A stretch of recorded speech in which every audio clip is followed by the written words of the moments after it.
Incline su rostro, por favor. Le damos gracias al Señor. Este momento lindo que hemos tenido de adoración, ¿verdad?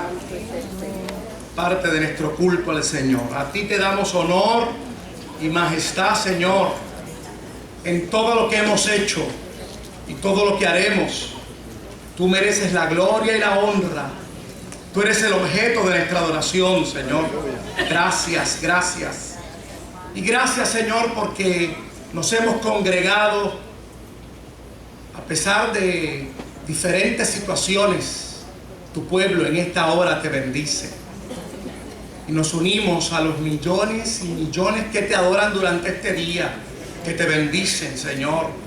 Y te damos gracias por este día, porque en este día vendrán hombres y mujeres al conocimiento tuyo, Señor.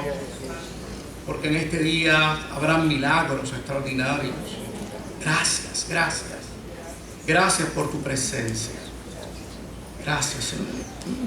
Acompáñenme, por favor, con su Biblia al libro de Hebreos.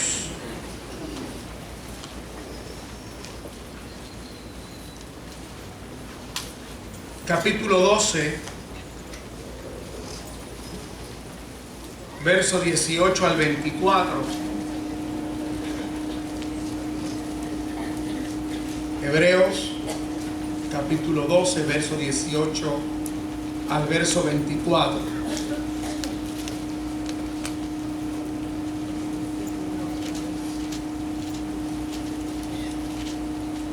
La palabra del Señor dice así: porque no os habéis acercado al monte que se podía palpar y que ardía en fuego, a la oscuridad, a las tinieblas y a la tempestad, al sonido de la trompeta y a la voz que hablaba, la cual los que la oyeron rogaron que no se les hablase más, porque no podían soportar lo que se ordenaba.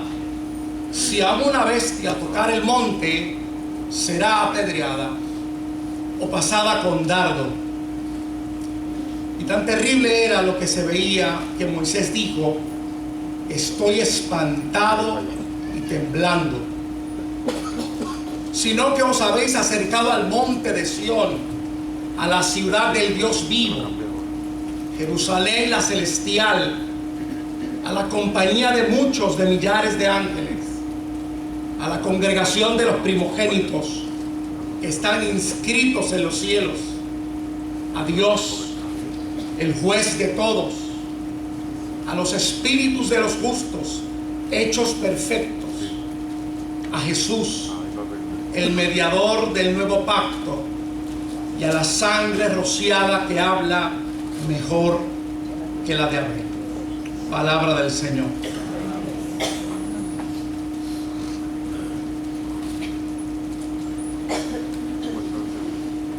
Durante este año nos hemos propuesto, como iglesia, como comunidad de fe, trabajar con el lema de la evangelización.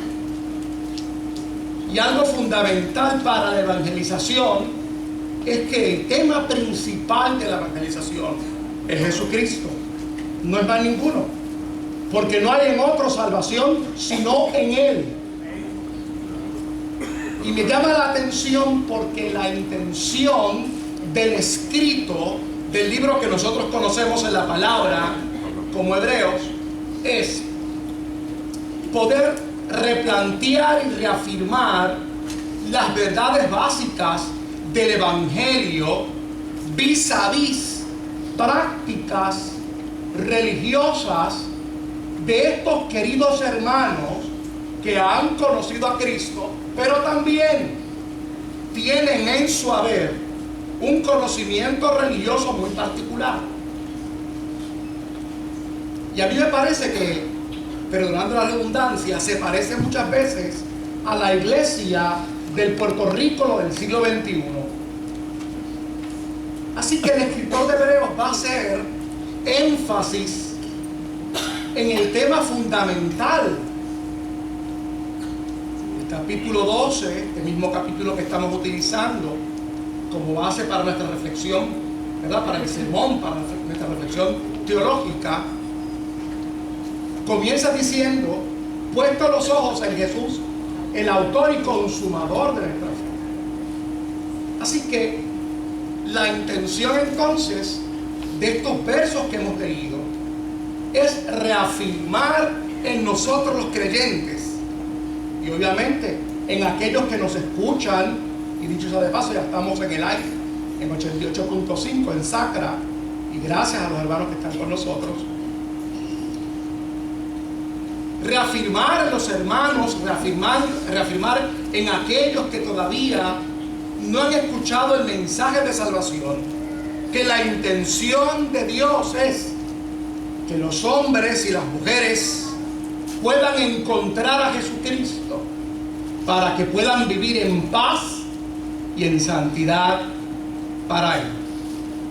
Por eso es que el argumento que hemos leído, ¿verdad? O sea, lo que contesta en el capítulo, la intención del autor, está basado en el verso 14, un texto muy conocido por nosotros que dice: y sin santidad nadie verá al Señor.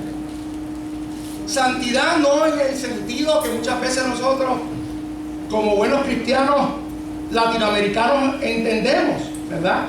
Que es todo aquello que nos puede allegar a Dios. Y ya mismo definiremos esto en lo que concierne a cómo el autor lo utiliza. Sino la santidad, hablándole a un pueblo que entendía que eso era parte del propósito de la vida para Dios. Es decir, nosotros vivimos para Él. Y el mensaje evangélico es que a través de Jesucristo los hombres comienzan a entender el correcto propósito por la cual hemos sido creados, que no es otra cosa que vivir para Dios, ser para Dios. No es para nosotros mismos. El salmista lo había prescrito poéticamente antes, diciendo: pueblo suyo somos y ovejas de su prado. Por lo tanto, el mensaje del libro de Hebreos está entonces, y lo que nosotros queremos reafirmar en esta mañana, establecer que cuando vivimos para Dios por medio de Jesucristo, nosotros gozaremos de ese propósito extraordinario, que no es otra cosa que vivir para Él y gozar de su paz. El hombre que no vive para Jesucristo no vive en paz. El hombre que no tiene a Jesucristo como modelo, el hombre que no tiene a Jesucristo como figura central para tomar sus decisiones cotidianas, no puede vivir en paz. Es decir, la paz está bifurcada, está dividida en el camino. Porque puede tener paz con las cosas que hace porque le satisfacen, pero a la hora de la verdad no tiene el aval del cielo. En segundo lugar, no puede estar completada esa paz porque no tiene a Jesucristo. Y Él dijo: mi paso dejo, mi paso doy, no como el mundo la da, yo la doy. Por lo tanto, no puede tener una paz perfecta con su prójimo, y menos puede tener una paz completa con lo que le rodea, con el universo, porque tiene otro sentido, tiene otros propósitos, y en el camino utiliza otros medios. Por lo tanto, entonces, Jesucristo, el mediador de un nuevo acuerdo para que podamos tener paz y propósito eterno en Él, a ese es que nosotros debemos de tener como centro nuestra vida. A ese es el que nosotros tenemos que mirar para poder obtener la respuesta, no sencillamente en la mente, sino una respuesta integral que entre en el corazón, en la mente, en el alma y en el cuerpo. Y eso es santidad. Por eso el apóstol dice: todo vuestro espíritu, alma y cuerpo sean guardados irreprensibles hasta la venida de nuestro Señor Jesucristo.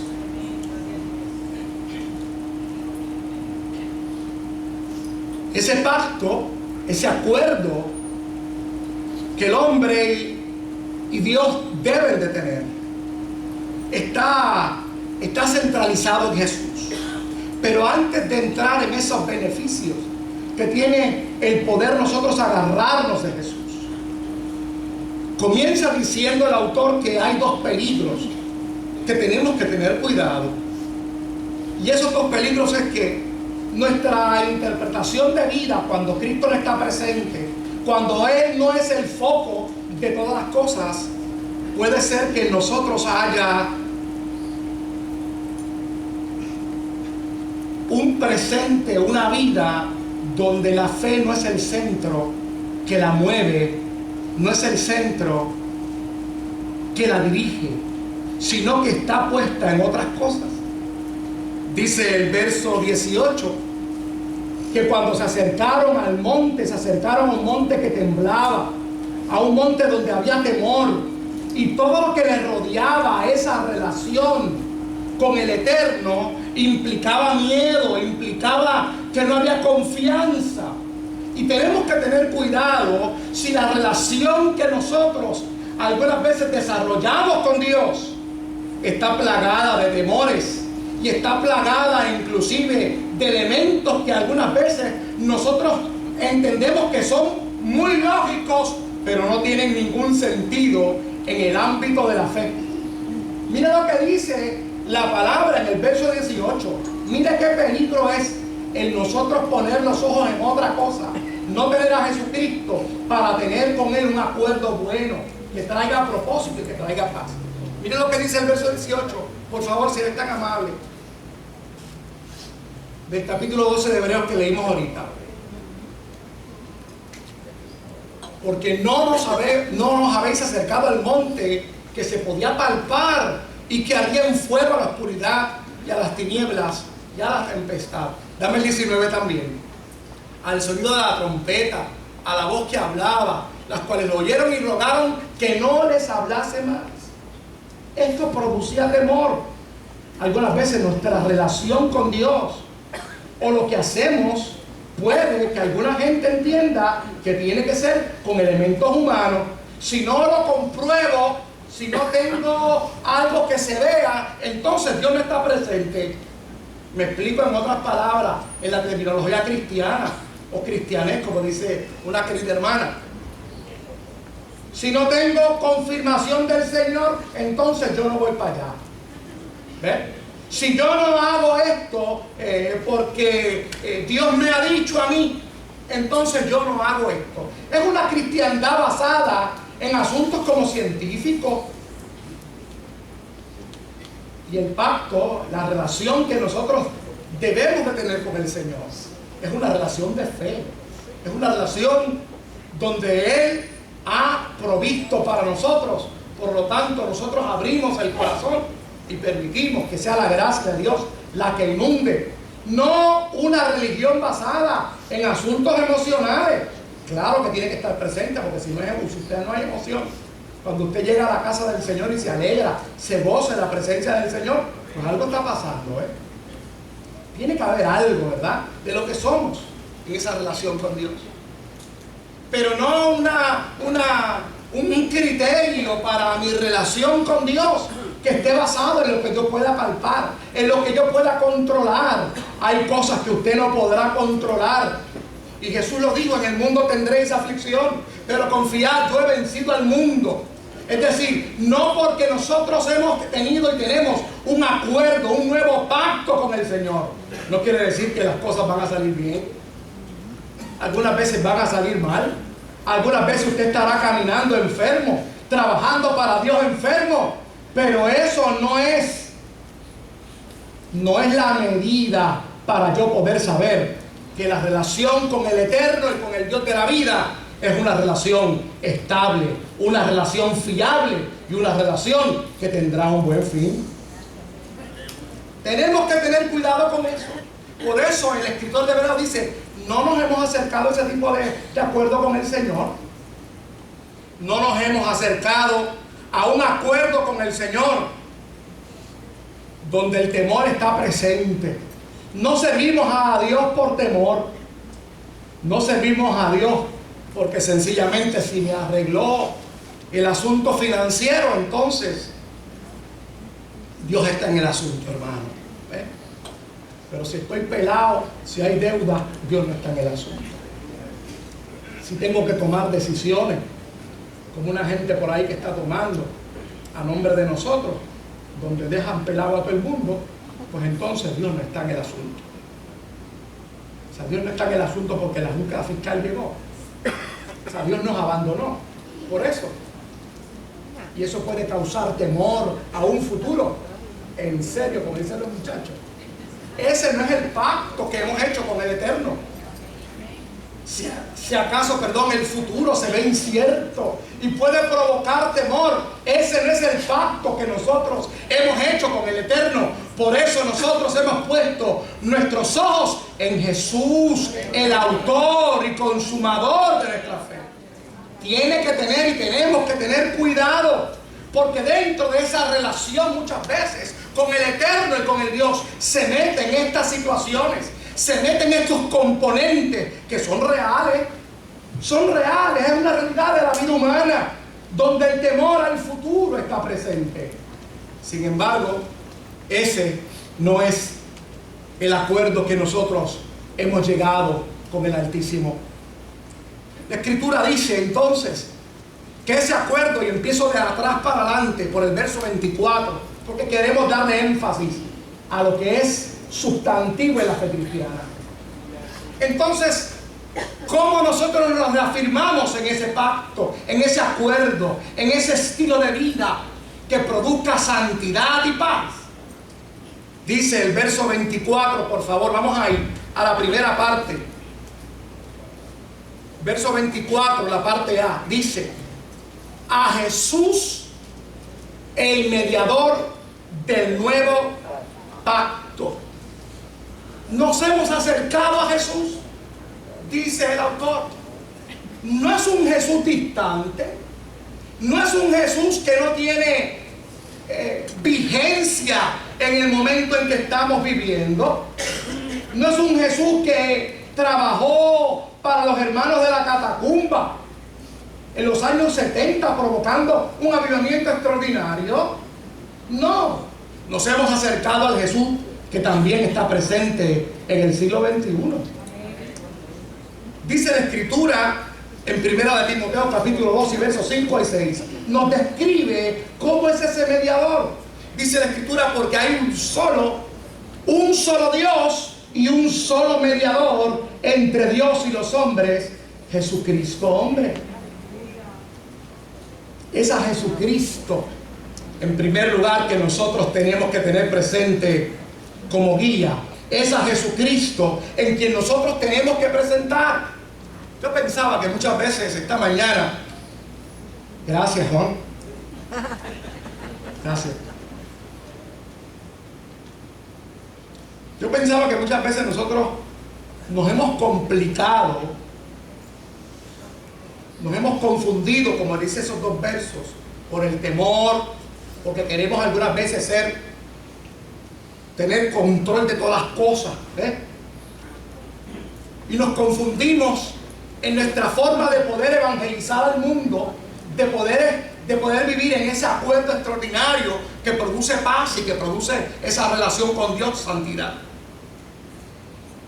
Que no es otra cosa que ser limpio, no es otra cosa, limpio para Él, en el hebreo y en el griego. Vivir para Él físicamente, soy de Él, moralmente irreprensible, consagrado a Él. Esa es la santidad que habla Hebreos. Y muchas veces nosotros no entendemos que en la persona de Jesucristo se establece una sencillez. Y Pablo se encarga de hacérselo saber a Timoteo. Solo Él es el mediador, Él, Jesús. Por lo tanto, ¿cómo se expresa la vida de Jesús para nosotros? ¿Se expresa complicada o somos nosotros los que complicamos la cosa? Mira la base, lo que quiere transmitir el apóstol. Vamos a leerlo otra vez, por favor. 1 de Timoteo. Gracias. Porque hay un solo Dios y y un solo mediador entre Dios y los hombres, Jesucristo hombre.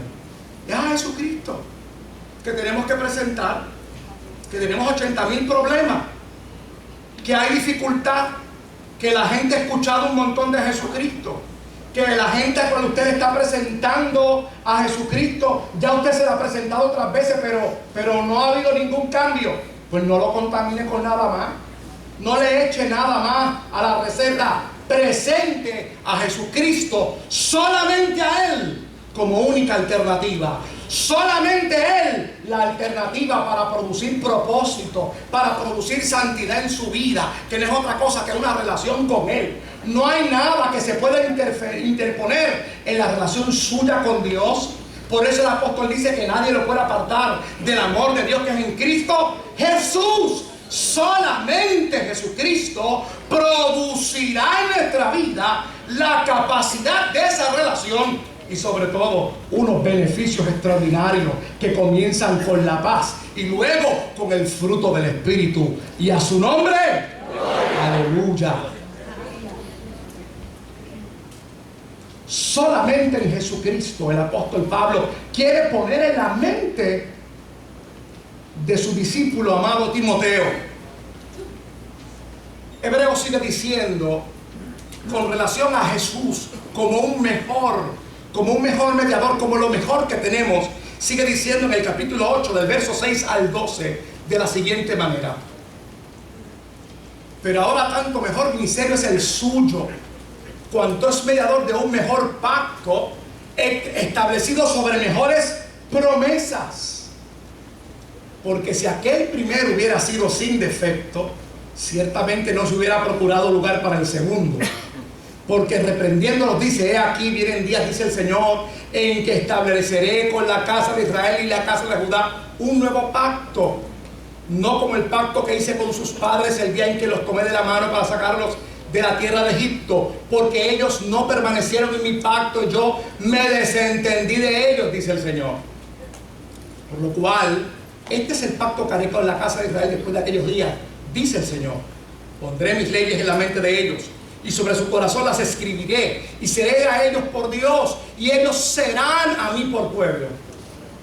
Y ninguno enseñará a su prójimo, ni ninguno a su hermano, diciendo: conoce al Señor, porque todos me conocerán, desde el menor hasta el mayor de ellos, porque seré propicio a sus injusticias y nunca más me acordaré de sus pecados y de sus iniquidades. Ese es el pacto que tenemos con Él, el acuerdo. Él lo hizo mejor para nosotros. Si nosotros cambiamos de figura, nosotros no podemos obtener esos beneficios que está hablando ahí. Usted quiere vivir para el Señor, tiene que mirar a Jesucristo, tiene que vivir con Jesucristo. Usted quiere que la palabra de Dios more en su vida, haya una estabilidad en su vida, mire a Jesucristo. Usted quiere poder disfrutar de esas promesas extraordinarias, mire a Jesucristo. Él es el mejor mediador de todos los pactos, de todos los acuerdos. Por eso ahorita les hablaba que muchas veces nosotros nos complicamos la vida porque queremos meter cosas al medio para que se den. Vivimos en una ansiedad colectiva, Joel. Es una cosa impresionante. Por todos lados todo el mundo tiene ansiedad, todo el mundo ansioso, porque todo el mundo quiere las cosas ayer. Y las traducimos a nuestra relación con Dios, que como diría ahorita la hermana, esa es la vaina, ¿ves? Las traducimos a nuestra relación con Dios. Y si no se dan, le empujo yo. Y eso contraviene en muchas ocasiones la postura de nosotros poder observar y mirar a Jesucristo. Estad quietos y conocéis que yo soy Dios. no podemos entender el señorío de Jesucristo sobre nuestra vida si nos pasamos empujando las cosas. No podemos entender el propósito, la soberanía de un Dios todopoderoso. Óigame, porque cogemos los textos y nos sacamos de contexto cuando nos conviene, ¿ves? Pero el textito de Hebreos que dice, ¿cómo podremos tener en poco una salvación tan grande? Parece que no aplica cuando nosotros estamos todas las 24 horas del día, 23, empujando a ver si Dios hace algo. Dios en su soberanía lo hará cuando Él quiera, cuando Él lo disponga, cuando a Él le plazca y cuando en su poderosa, soberana, exquisita voluntad lo haga para usted y para mí. Cuando nosotros ponemos a Jesucristo en tercer lugar y ya no es el que produce en nosotros el querer y el hacer, sino que el querer y el hacer lo producimos nosotros, nosotros comenzamos a fijarnos no en Jesús como mediador de un mejor pacto, sino queda en un tercero y cuarto lugar. El capítulo 9 y verso 15 del mismo libro de Hebreos establece lo siguiente con relación a ese mismo Jesús que estamos hablando ahora. Dice lo siguiente, Hebreos 9:15. Así que por eso es mediador de un nuevo pacto, para que interviniendo muerte para la remisión de las transgresiones que había bajo el primer pacto, los llamados reciban la promesa de la herencia eterna. No podemos recibir si Él no es el centro de nuestra vida. Por eso aquel que estaba allá en la comunidad a la cual Santiago escribe, dice que pedimos y no recibimos. ¿Y por qué será? ¿Acaso habremos dejado a un lado lo que Jesús le había enseñado a sus discípulos? Hágase tu voluntad en el cielo, así también en la tierra. Para que la voluntad de Dios se haga sobre la tierra, tenemos que meternos en la mente lo que Pablo establece en Colosenses. Él es la figura del Dios invisible. ¿Quién es Él? Jesucristo. Por Él se dan las cosas. Todas las cosas subsisten por Él. Cuando Jesús es la figura central de mi vida. Y déjenme hacer un paréntesis grande, porque hay una moda por ahí. Pero es que Jesús no hizo eso. Jesús no trabajó con la comunidad LGBT. Eso no aparece en los evangelios. Y por ahí siguen dando unos argumentos, hermanos, que algunas veces a mí lo que me da es pena, porque parece como que desconocen las escrituras. Pues claro que no, porque eso no estaba en el contexto. Estamos hablando de 2000 años atrás. Pero cuando usted mira las enseñanzas que están ahí dentro, ¿verdad? Que me acordé de una palabra que me corrigió Graciani Miranda Marchán, que yo dije intrínseco. Dijo, no, se dice intrínseco. Entonces, pues, eso que está dentro de nosotros, algunas veces, oiga, nosotros perdemos de perspectiva que la ética de Jesús es fundamental para todas las cosas. Y como creemos que eso no aparece literalmente ahí, pues no utilizamos a Jesús. Y es fundamental que nosotros miremos a Jesús. ¿Qué dice Jesús? ¿Cómo actuó Jesús? ¿Qué enseñó Jesús con relación a este tipo de decisión que tengo que tomar? Por eso es que el libro de Hebreos lo presenta mediador de un mejor acuerdo, para que a usted le salgan las cosas bien. Jesucristo tiene que estar presente. Y cuando eso es una realidad, hermano, usted disfruta